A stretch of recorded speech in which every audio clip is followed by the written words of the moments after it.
much. Samantha, Mia, Dishant, and I, we have worked on this design challenge, and this is our entry.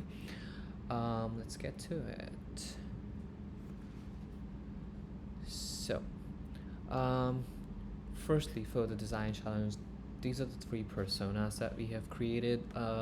We wanted to diversify different types of users' need, and based on different things that we took into account, we came up with three personas. Um, so Sophia is first year grad student, and she's from Philly. Uh, she lives off campus and has no awareness of food on or around campus. Uh, she does not have a meal plan, does not have dietary restrictions, has classes in UTA building, and then the other class is on Zoom. She has a broken leg, so it's a temporary disability, and now she drives a car but uses wheelchair and crutches, and she has a tight budget. Bob is a first year undergrad student. He's an international student. He's from China, lives on campus, has a meal plan.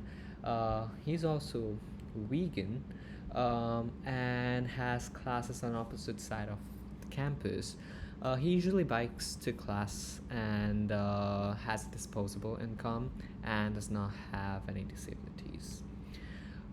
Julia is a second year transfer student and she's from Florida. Lives on campus, has a meal plan. She's a vegetarian, has classes in the same building, walks to class, has a tight budget, and does not have any disability. So, as you can see, we kind of tried to capture as much as we could think of, like different dietary restrictions, different modes of like preferred commute, also different cultural backgrounds, different some something to something for us to consider was also like if someone has a disability, we wanted to capture that as well. Um, so based on their needs, we will try to formulate a solution talking about their needs and what would a narrative flow look like, and also what are the activities that they will do to get a quick meal on and around campus. So, yeah. All right. So first, let's talk about main activities that we captured.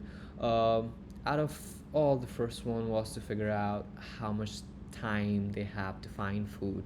So that's basically if I were just like out of class and I have a class starting in like next 30 minutes. So first thing is I need to figure out how much time I have. Then the second is exploring the options I have, considering the time frame. And once I make the selection, getting the food, the commute, and make it back to the class on time. All right. So we'll take one by one, and I'll describe the narrative flow first and the activities linked to the flow. So the first thing is for them is to kind of identifying location. So looks for location and time of class, like where the next class is. Also identifying location where they're at, and then comes looking for nearby food options. Um, Also, looking looking for that, like looking for food options nearby. Then comes filtering, like they want to filter out options that are not reasonable or feasible for them. So filtering out options based on their location, transportation, what they're going to use if they have a car, if they have a bike, accessibility options, if the place that they're looking, is it accessible, paths, and etc. Also filtering dietary costs, dietary restrictions, costs, payment methods, additional preferences, and then considering transportability of the food, like is it like transportable? Are they going to eat there? Do they have to eat there, or can they eat on their way back, or can they eat in the class? um, this was also one of the things that we thought about, that oftentimes you want to eat something, but you don't want to eat something that gives you a smelly breath, like has garlic or anything, because he'll be in the class, so you need to like uh, keep that into account too, for some people.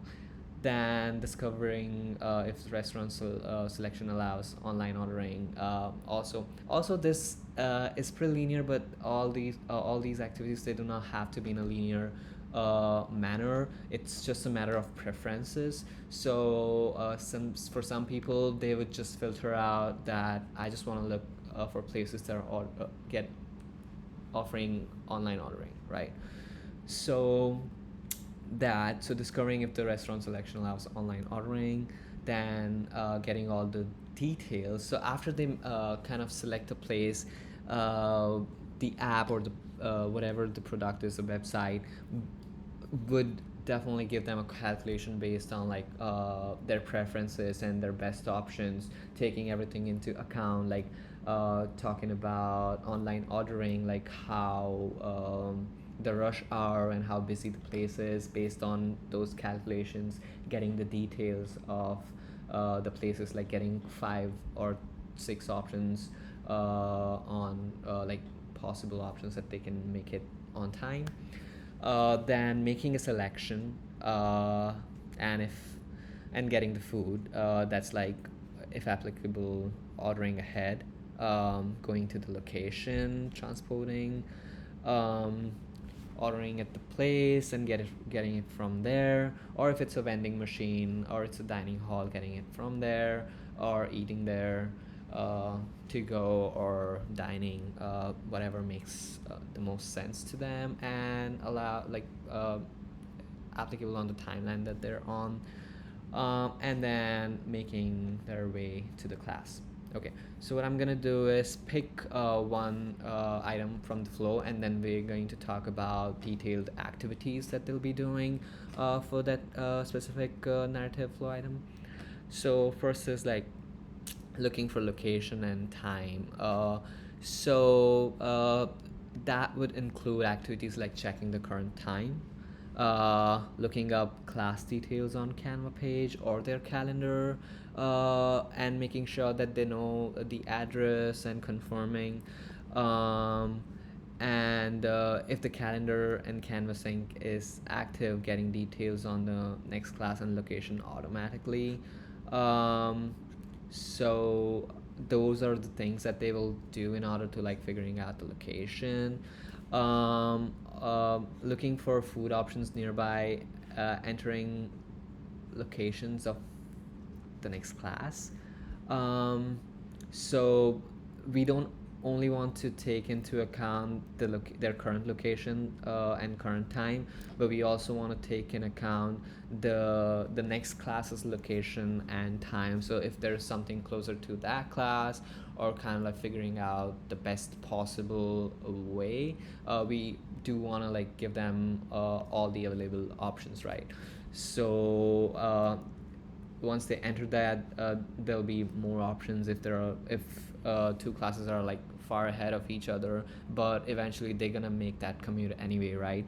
So we do want to capture the locations near the class that's gonna happen, and then getting the list of all food options, restaurants, dining halls, cafes, vending machines, um, food trucks, anything that is there, getting the list of all the available options based on those 2 locations and those 2 like different times, like their current time and the time that they have their class.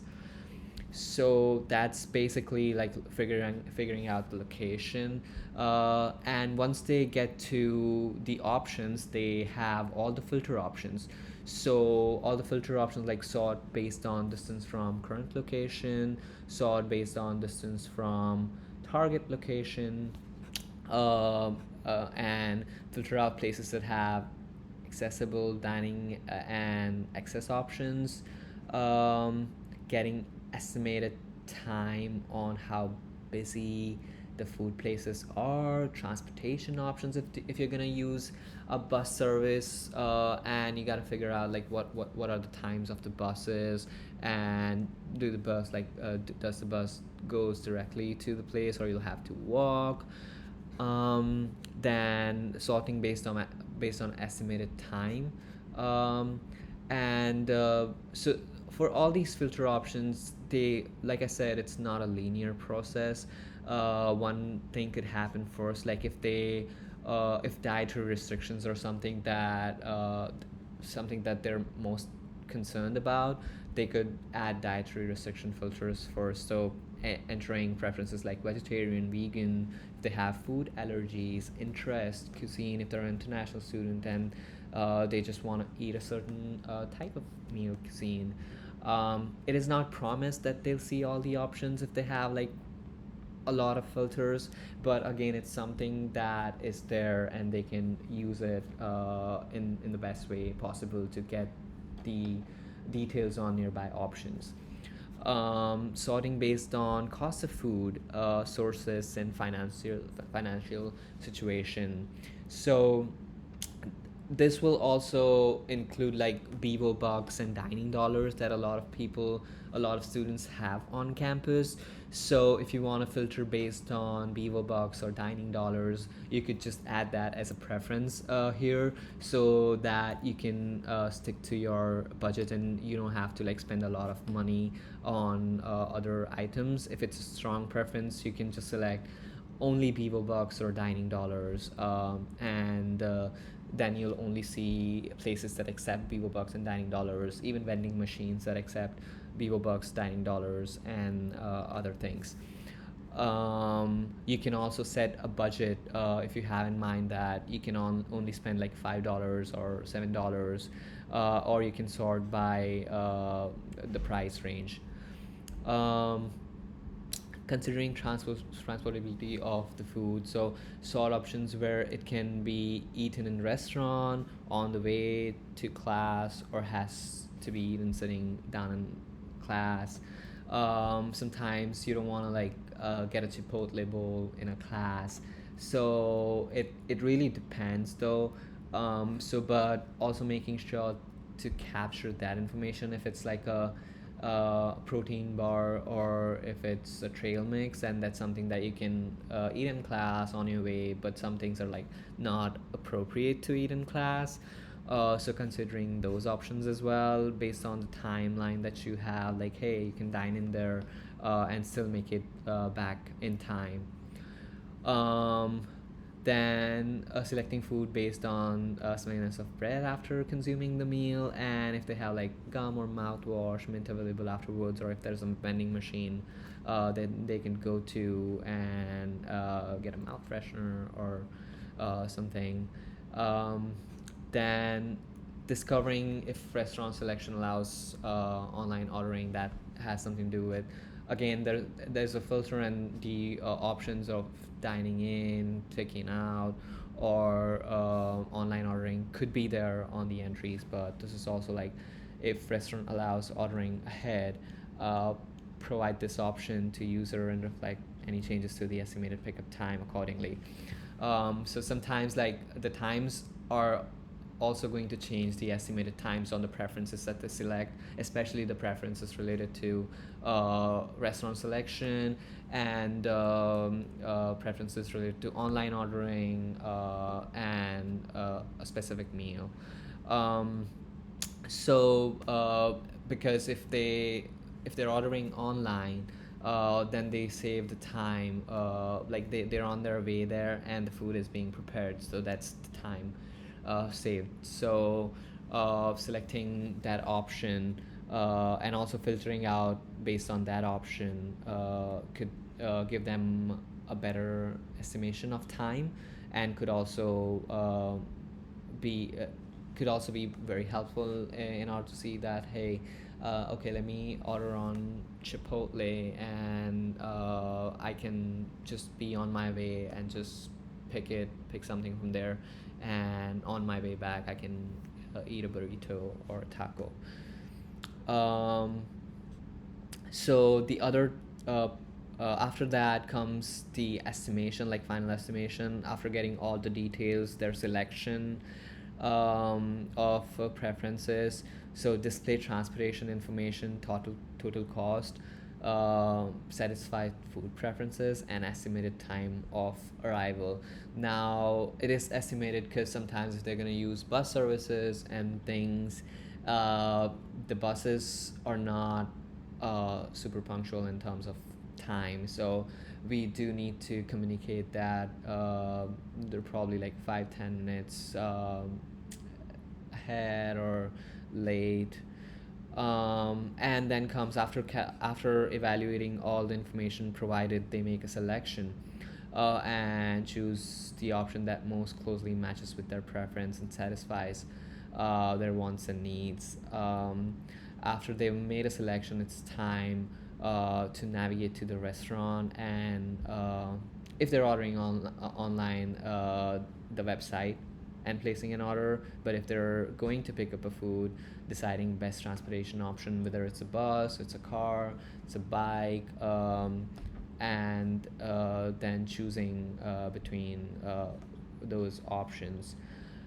Um, it goes without saying that at this point, based on all their preferences, like accessibility, dietary restrictions, transportation, what they've narrowed down is something that is it's something that they think that it's gonna work for them, and it's on the timeline. So at this point, it's just a matter of placing an order and going to the place to pick it up, or dining, or just getting that meal. So once they're at the place, like if they haven't ordered online, and if they're going to a dining hall or a restaurant or a place, they'll make a selection of what they want at the venue, place an order if it's a restaurant, make a selection if it's a vending machine, make a selection of food options at the dining hall, and then picking up the food or eating. So if order ahead, picking up. If order ahead, show the order number and confirmation to pick up. And making their way to the classes, like entering class location if they want to navigate, determine the best mode of transportation at that point. Sometimes if you're running late, you just cannot wait for the bus. So in that case, you need to rethink the transportation. Um, then selecting the transportation option and eat on your way back to the class, or eating in the class. So that's the basic flow that is essential in order for them to make it back in class on time, and also making sure that they get the meal that they wanted. Um, for release two, we had like other options to kind of make that experience seamless, and we had a lot of ideas, but at this point we were not sure if what we're doing here is supposed to be app specific, or we're just going to focus on the needs. So what we had here is kind of like satisfying their basic needs to match their preferences, and also getting back to on campus to their classes in time. So that's what this focuses on. For other ideas, we were thinking like integration with my UT. So whatever the class schedule is and their addresses, it's already synced. Also, kind of if they're getting a profile, or if they're making a profile, it's just a one-time thing that they set the preferences, and they don't have to spend more time on creating those preferences. Of course, they can change it later, but it would save a lot of time if they could just create a profile, add things to their favorites, add dietary restrictions, add preferred transportation options, and things like that. Um, Also, comparing a different option based on the calculated details in terms of total cost, food preferences, and estimated time of arrival. So, kind of like giving them a comparison view of how it looks like and what are the best options. Sometimes list views are could be overwhelming, so maybe a map view with comparison and things could help. Um, then order online for pickup at the restaurant within the app itself, so not having to switch or download or signing up. That will require like partnering up or integrating their portal on the app or website. AR maps for vending machines to make it easier for users to find. So if they're new students, we say that this is the location, but oftentimes they do not know where the location is. Even if they find, like, let's say PCL, but where in PCL is the vending machine? There are like PCL is like a maze. There's just so much. So in that case, integrating an AR map that they could easily navigate and save time reaching to that vending machine. Then we also thought about like integrating on-campus meal menu for the day within the app. So even if they're thinking of going to the dining hall, they know what all options are there. Usually dining halls here have like vegan, vegetarian, fast track lines, and all the options. But integrating that with the app itself or product itself could be helpful. So these are not necessarily activities as such. These are just the thoughts that we had. So do not. These are not activities. These are activities, but this is just us brainstorming on what could we add in the next release. So we were just thinking of making it even better. But yeah. That's pretty much it. Thank you so much for your time, and thank you so much for all the hard work that y'all are gonna put into creating this. Thank you. Bye.